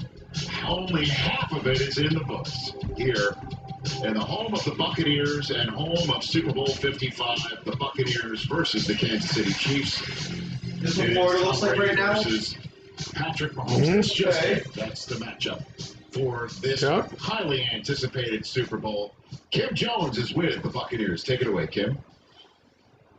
Thanks so much, Rich. You know, Bruce Arians' personal motto is no risk it, no biscuit, which he further explains by saying you can't hit a home run or do anything special in life when you're sitting on the fence. It was with that approach that the Buccaneers pursued and signed Tom Brady last March. And the reason they did it is clear from Arians. He said the one thing we were missing on this team was the belief that we were good enough.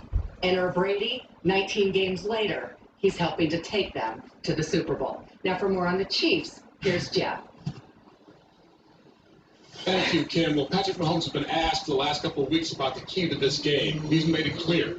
Get the ball out fast. He understands he's playing with a makeshift offensive line without his 2 starting tackles, Mitchell Schwartz and Eric Fisher, and taking on a Bucs defense that has a great front 7 and great pass rushers.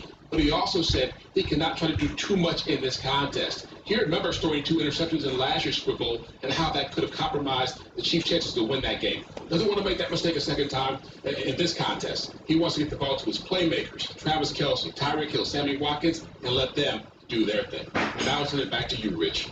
Thank you very much, Kim and Jeff. Greatly appreciate it. The all-time leader in passing touchdowns per game, passer rating, and passing yards per game. That's Patrick Mahomes, not Brady. Also, the fastest player to 100 career passing touchdowns, just 40 games, just a mere 40 games. Patrick Mahomes is that record holder, and he will tonight, once Toe does meet Paul, become the first in NFL history to start multiple Super Bowls before turning 26 years of age. That's never been seen before. And there's so many amazing aspects about this matchup, about just how young Mahomes is and how old Brady is and how both teams are playing at the top of their game. And it's now a beautiful day here in Tampa, Florida. Rich Eisen, Steve Mariucci, Kurt Warner, and Michael Irvin at the end of the set. Peyton Manning and Charles Woods are going to join us together. We're going to hear from John Lynch as well, who's also part of the Canton class for 2021 that was announced last night at NFL Honors. Kurt Warner, there's just not enough Kurt to go around in this hour because Kurt's going to be sitting down one-on-one with Mahomes, one-on-one with Brady. Don't be jealous. It's okay. Kurt's going to go to Westwood 1, and then we're going to have the stage to ourselves. Some of them are fake. Okay. Well, I mean, if you want, Steve. I mean, we're in the stadium, so there's lots of food. At any rate, so how does Patrick Mahomes, the Chiefs, how do they avoid the upset today? He's got to do his magic, and he's throwing the ball sidearm. He's running around and doing crazy things. I like to call him Houdini, but I know Deshaun Watson has that nickname Houdini, and Kurt Warner had that nickname in arena ball for Iowa Barnstormers, but I digress. And so he's got to do that, but he's got to avoid, like in the last Super Bowl. Remember a couple of interceptions early in that game, and he was playing pretty darn, I hate to say pedestrian for Houdini, and it took him to get to his magic in the fourth quarter to do the 21 unanswered points. He was beating the Bucs 17-0, and they went down and he fumbled. So avoid those things. He usually does a heck of a job avoiding the turnover. But if he can stay away from that and play like Patrick Mahomes, they'll win this game. I appreciate you reminding people that they used to call me Houdini. Long time ago. I know you don't believe it, but for me, I sat down with Patrick Mahomes and I asked him that exact question. What are you going to have to do? What is going to be the key in this game? And he told me, we are going to have to handle pressure. You've heard us talk in this entire show, and we'll continue to talk for the next 4 hours about the backup tackles. He's got to be able to get the ball out of his hands. Last time they played, whenever Tampa brought pressure, he's so good at recognizing it. Get the ball out of your hands, right? That helps your tackles as well. You have to be aware of when they're going to bring pressure.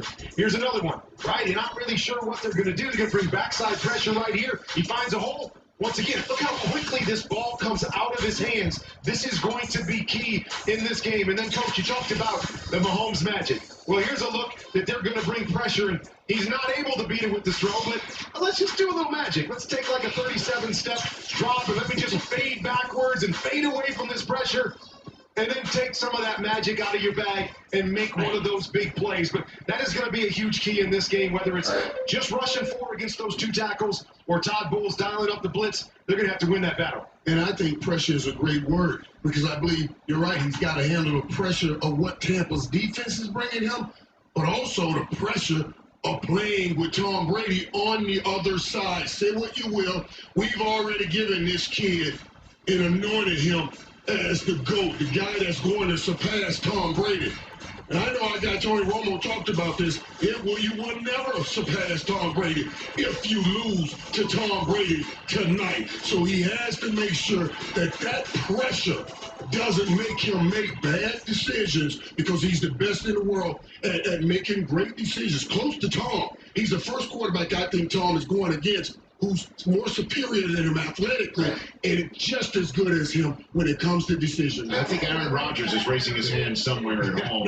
But somewhere at home is the key word, because Aaron Rodgers didn't make the right decision on that third down. That's what I'm talking about, and Tom Brady did. Somewhere at home was the key thing you said. I was just going to say, you make a great point, though, because neither one of these teams is ever going to be able to be comfortable on the sideline and say to themselves, oh, yeah, we got a nice little lead right here. You got Tom Brady, who came back from 28 to 3 down, and you've got Patrick Mahomes that Seems like every playoff game he's been down double digits and brought his team back. So you're never going to feel comfortable in this game, no matter what the score on the scoreboard. 43 years of age, his first season after 20 seasons with another, taking the team that is the home team to the first ever home team Super Bowl. It may be the craziest train Tom's ever been on. Rich, you know he's 1-4 at AFC Championship. It's our time. Super Bowl 36 is underway. This quarterback will absolutely eat your alive.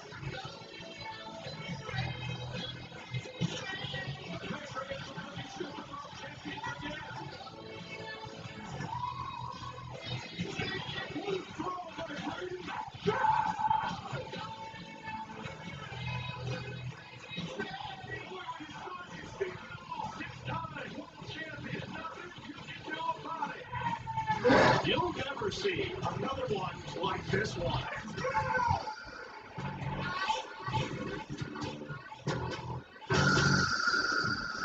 Okie dokie. So as you can see, quarterbacks to start Super Bowls on different teams. You've got Peyton Manning went in the Hall of Fame last night. Craig Morton did it for teams in separate conferences, which is what Brady's trying to match. And as you can also see, my man, Kurt Warner, on that screen as well.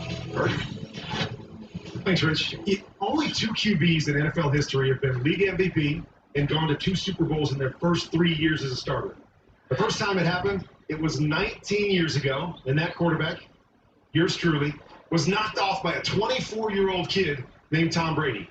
Today, that kid is a full-grown GOAT, and once again in the Super Bowl with a chance to knock off the other quarterback that accomplished that feat. If he's not making history, he's preventing it, and he has a chance to do both in Super Bowl 55. I caught up with the greatest quarterback of all time to reflect on his journey and to discuss the incredible opportunity that lies in front of him today. I got a dream and it's all I see. I got my team and it's all I need. Let's be the million and just So it's 2002, Super Bowl 36. Game is tied, less than a minute and a half on the clock. I've got a front row seat to the legend of Tom Brady beginning. Right. Man, we were going up against you guys, one of the most explosive teams in the league. You won 2 MVPs right in that time, and we're playing incredible football. You know, in the end, I think it came down to the team that had the ball last, and you know, we made some plays there. Jermaine Wiggins caught a ball to set up in field position. Adam banged it right to the upright.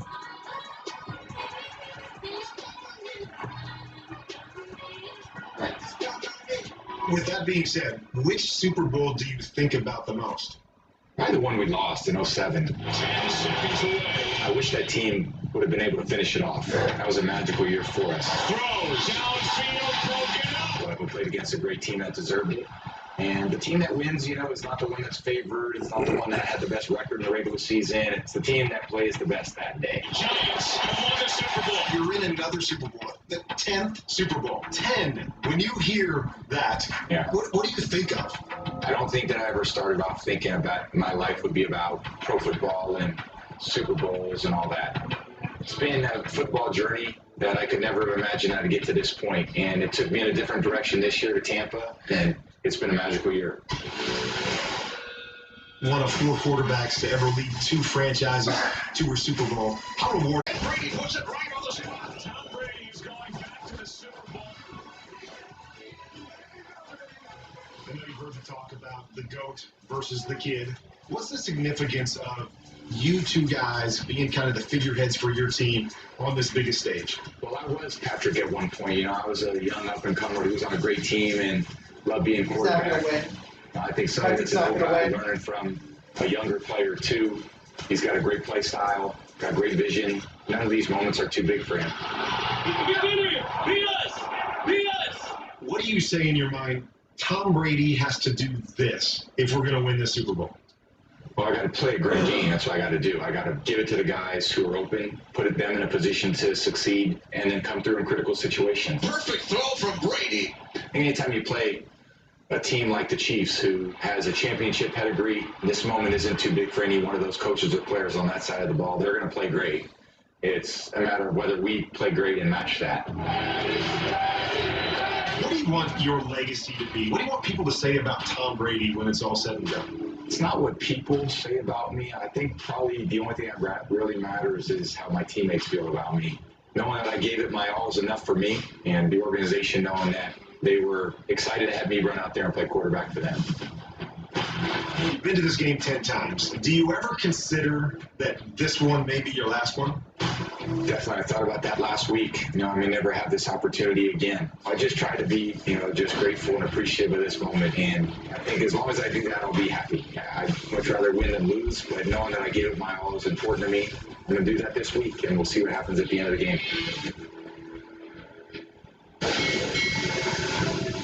Well, for Brady and the Bucs to sail here today, they have to win 3 straight playoff games in the wild card round. Tampa had a playoff record, 507 total yards and a 31-23 win over the football team. Then in the divisional round, the defense came through, tied a season high with 4 takeaways in the 30-20 win over the Saints. And then they took that old ship to Lambeau, where they beat the Packers, and here we are now as we welcome back in Kurt. And Kurt, we all just listened to your sit-down with Tom Brady. So put this into perspective for us. Where would this rank among Brady's accomplishments if he's able to beat Breeze, beat Mahomes tonight, and then beat Rodgers last week or in the championship game? Where would that rank if he gets his 7th win, beating all 3 of those incredible quarterbacks? Well, that's pretty amazing when you think about it, and then you add in the fact that it's a new team, first year with a new team, and beating all of those guys. I said when he came over to the NFC, man, it's going to be harder on this side because there's so many good quarterbacks that he would have to go through. And, man, he has gone through all of them. If he beats Mahomes today, I would have to think this would rank pretty high with all the elements that go into it. Now, you never know how that plays out for one player and what's the most important, but, man, it's pretty impressive. Nobody has ever beat Brady and Breeze Mahomes and Breeze in the same postseason. I mean, this has been, it would be an incredible accomplishment. And I don't know. I mean, I think his first Super Bowl, Kurt, was pretty impressive. I just can't remember who he played in that one. Maybe Kurt. But Willie, what keeps Brady motivated at 43 years old? The fact that he's still out here doing his thing. I think, first of all, it's his love for the game, man. When you talk about a guy who keeps things in perspective as Tom Brady, you can't talk about the other Super Bowls or the other championships or accolades because they really don't matter, because he's still on this journey and trying to be great and trying to keep developing and keep getting better. It's amazing to sit down and listen to him talk about getting better and improving at 43, at so many different accomplishments, and his hunger for the game never stops. He's already talking about next season, how he's going to transition his body to be even better and be in better shape. So that tells you his mentality. It tells you about his mindset. It tells you where he comes from. Like when you start off at a place and you don't get your equal opportunity, once you get that opportunity, then you're never going to let it go. You're going to always remember the things that people said you couldn't do, you wouldn't do, that will continue to motivate you to do what he's been doing for the last 21 years. He's the youngest player in the Super Bowl. Now he he's the says he's oldest going player to play in until the he Super Bowl. sucks. Pretty amazing, right? Yeah. Since he's in the Super Bowl, he's going to continue to play until a couple more years left on his contract. I'm imagine tasting that success. He's not going to win second. Patrick Mahomes is not going to win second. You get from winning the Super Bowl, you two know. So how do you feel about being Rudy? Tonight, we will find out soon enough. It doesn't make you feel good? Steve Weiss, let's welcome you in here. You are. To our friend here, Steve. I mean, no, but Rudy was inspirational to a lot of people. Now you're inspirational to a lot of people. You don't like being a role model? Buccaneers head coach Bruce Arians, he's done more for women assistants and assistant coaches of color than any head coach in the NFL. We're going to be cold tomorrow. And that was said to me by a black assistant coach on another team earlier this week. Look, the proof will be on the sidelines today as exhibits A through Z will show you that having a diverse coaching staff can get you to the Super Bowl. Buccaneers Lions head coach Bruce Arians brings the most diverse coaching staff in the NFL to the Superbowl Sunday, with race, age, and gender being no issue, to him at least. No one else has bothered to see past color, age, or gender and provide opportunities to those who've earned them, like Arians has. To hear voices that aren't the same, don't look alike, but they all have input, and you get better output. We gotta bring that too! Defensive coordinator Todd Bowles, offensive coordinator Byron Leftwich, special teams coordinator Keith Armstrong, and assistant head coach Harold Goodwin are all black. That's more black coaches in top positions on one team than there are black head coaches in the entire 32-team NFL. I'm just happy that BA has the view that he has. It shouldn't really be about skin color. It should be about if you're capable of doing the job. Be ready to attack outside, one-on-one. Assistant defensive line coach Lori Locust and assistant strength coach Maral. Take it easy, Ethan. Contributions to get the Bucs to the precipice. Suck it up, dude. Jesus. If you're getting this upset, maybe it's time to turn it off. You sound pretty upset to me. The frustration of being denied, but he doesn't get why qualified assistants and coordinators like Chiefs OC Eric Bieniemy or Leftwich haven't gotten serious head coaching looks. I was a little upset that Byron didn't get one because I think he's been better supposed to be looking for. And Arians has said he's seen the goalpost move when people bring race into the equation. A quarterback, a play caller, and exactly the American. So I think all these guys should be getting interviews. Arians doesn't see himself as some sort of civil rights leader or trailblazer. He's a teacher, he said. And the best teachers, he said, he's had have been men and women of all ages and ethnicities.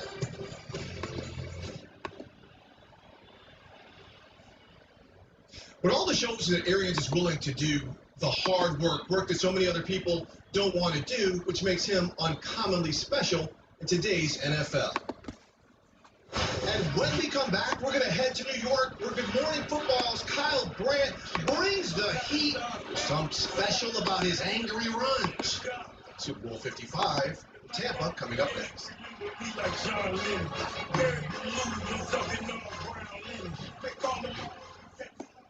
Oh no, you hate coming home to a dark house, and you're uptight about noises outside in the night. Outdoor lighting systems cost a fortune, and leaving lights on all night drives utility bills out of sight. You need the Bell & Howell Bionic Spotlight, the outdoor motion sensor light that is motion activated, so it automatically turns on the instant motion is detected and turns off when the motion stops. Bionic Spotlight is solar powered, so there's no expensive wiring or batteries to change. Simply place it where the solar panel can soak up the sun, and you're done. The panel collects the sun's energy to charge all day, so it has the power to provide light when and where you need it all night. Bionic Spotlight looks just like a professional security camera, but is actually a high-tech security light with smart motion sensing technology. Look, the instant the motion sensor detects movement, Bionic Spotlight triggers 8 high-intensity LED lights that shower the entire area with light, covering over 600 square feet. The light stays on for as long as the motion continues, and then shuts off 30 seconds after it stops, so there's no more arriving home to a dark house. Illuminate walkways and stairwells for visitors and guests. Light up your garden at night, or the yard for kids and pets. Add Bionic Spotlight to your sports court, and to help secure outbuildings and storage sheds.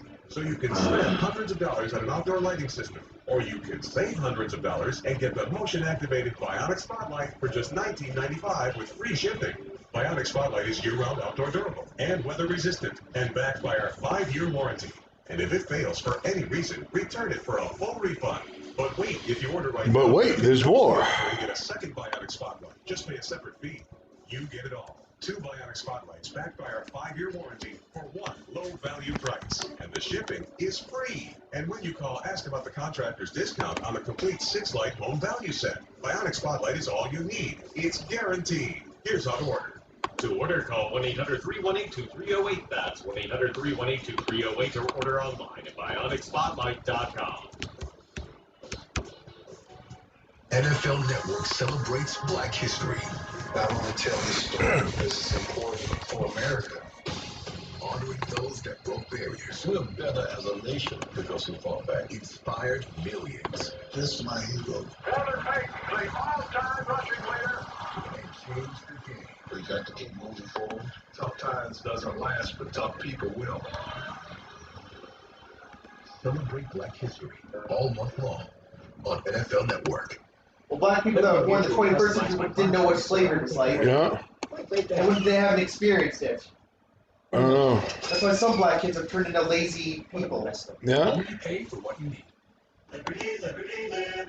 They turned into lazy fat pigs. Okay. Yeah. Mr. Blanks, there's no need to be stressed. Geico makes it easy to file a claim online or over the phone. That makes me want to celebrate with some Yes, sir. 5, 6, 7, boom. What was your favorite part of high school? Making out with your mom. What?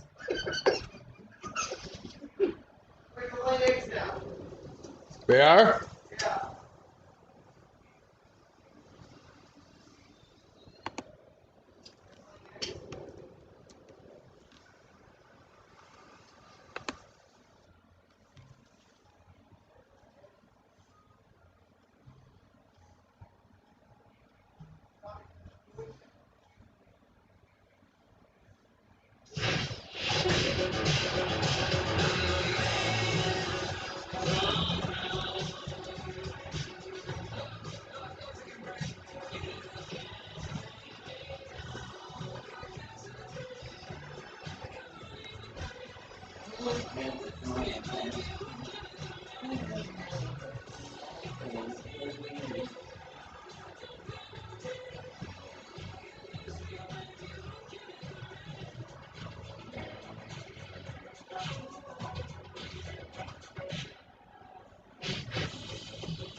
Mahomes and Brady, the GOAT versus the kid. You could not have written it better. Mahomes looking to run it back. Brady looking for his 7th ring to rule them all. Playing in his backyard here at Raymond James Stadium. It is Super Bowl 55 countdown to kickoff. Welcome back to Game Day Morning. My name's Kay Adams. We've got Kyle Grant. We've got Michael Robinson joining us today. Peter Traeger's with us as well. Listen, we love these quarterbacks, but we talk a lot about these quarterbacks. Maybe too much even.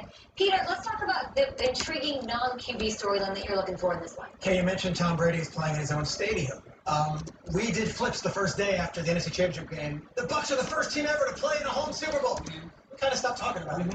Super Bowl Sunday's here, and I think it matters. I think it matters. You look at this thing. That is a familiar environment. They are the NFC team, and because of the Super Bowl alternating years, the NFC team gets to have the home locker room. They're in their own locker room. They slept at a hotel last night. It was 3 minutes from the facility. They're coming from that to there. They're going to walk out. They're going to see everything that they usually see on a Sunday. The Chiefs, on the other hand, they were in Kansas City in freezing cold weather. They boarded a plane. They showed up yesterday to the Marriott downtown in Tampa Bay, and there's millions of fans, some masked, some not masked. Who knows what's going on? They've got their bags at Super Bowl. What are we doing?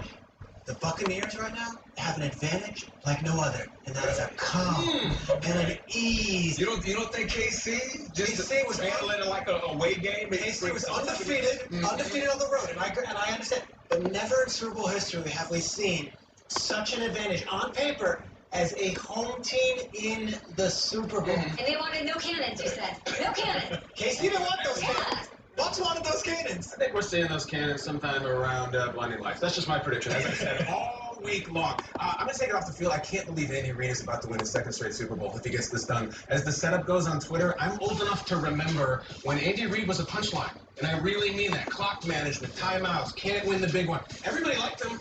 Nobody liked him in a big game. And this goes way, this was in Jay Leno monologues, the columns by the sports guy. I found an actual Onion headline from 2016. It says, Andy Reid furious itself for poor clock management at Man, I'm going to create an IMDb page for you. Do you want to be Matt DeVito or Matthew DeVito? Matt. All right. He will have as many Super Bowl rings as Vince Lombardi. Hopefully they'll give you a credit and you'll have your own page. Yeah. It is incredible what he and Patrick Mahomes has done from a punchline to punching his ticket. I think the only onion for Andy Reid tonight will be on his victory burger. It's incredible what we're looking at. Yeah, Andy Reid may be the most innovative play caller our game has ever seen. I mean, I think he was before his time, and I think that's why you see so much success with a guy like Patrick Mahomes, that arm talent. But for me, I'm going to look at Todd Bowles. Okay. Like, how do you actually defend Patrick Mahomes? I mean, you're going to have to pick your spots. Pick your spots when to blitz him, because if you blitz, it leaves you one-on-one on the outside with all of that speed. And we saw what Tyreek Hill did the last time he was left one-on-one against these 200. First quarter. In a quarter. I can't even believe it. I'm sure who had that bet hit up. But at the end of the day, Todd Bowles going to have to choose his spots. The best way to defend Patrick Mahomes is to rush 4, drop 7, and get home with those 4 rushes. And I think Todd Bowles is leaning on Shaq Barrett, JP, to make sure that happens. Those are the two that I'm looking at as the low-hanging fruit, but we have to address it here. Both those guys you just mentioned, those are Super Bowl champions. Of course, Shaq Barrett with the Broncos, JPP against Tom Brady in Super Bowl 46. They have been there before. They know what this stage is like. And with those offensive linemen out, with no Eric Fisher, no Mitchell Schwartz, I do think they're going to have a nice and easier day against Patrick Mahomes. If they're still going to score, I don't think they're going to shut them down or anything. But I don't know. These two give the Bucs their biggest edge in this entire matchup. It's easy to forget Shaq Barrett was on that Broncos team. Yeah, he's a Super Bowl He talked this week. He said Von got us together before that game and said we can take over this game. That's how he's talking to his guys going against Patrick Mahomes today. Big time effort from him. Yeah, those two are the ones.